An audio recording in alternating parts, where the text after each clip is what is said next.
Different computer programs and different apps handle different types of data. Calculators handle numbers. Text editors edit documents. Other programs show photos. Others play music. And some move totals on a screen. And with these different types of data, it is always important to keep track of what we are dealing with. These two variables, temperature 1 and temperature 2, contain different things.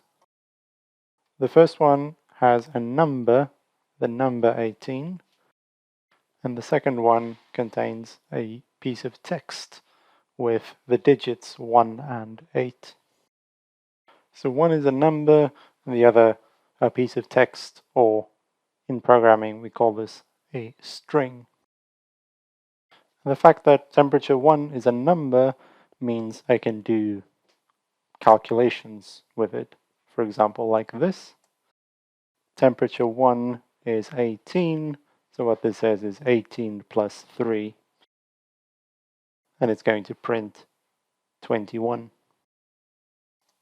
But temperature 2 is a string, meaning it's text, and so that cannot be added with another number.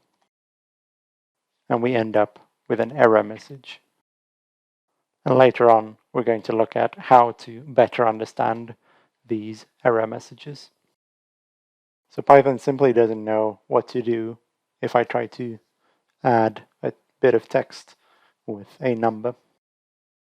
However, this would be possible. So temperature 2, a string, plus another string containing a 3.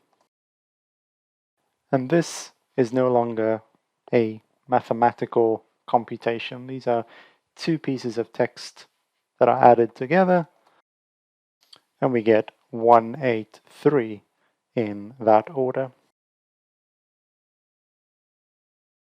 So we need to differentiate between numbers that we can compute with and text, because that affects what we can do with those variables and what happens when we, for example, add two variables. We should also say that Python and most programming languages differentiate between whole numbers or integers, or in short, int, with numbers with decimals. In programming, these are called floating point numbers, or in short, just float. And pieces of text are called strings, and these are usually shortened to just str. There is also data of completely different types. A turtle, for example, is neither an integer or a string. It is more than that, but that's for a future discussion. But these are, in some sense, the fundamental data types.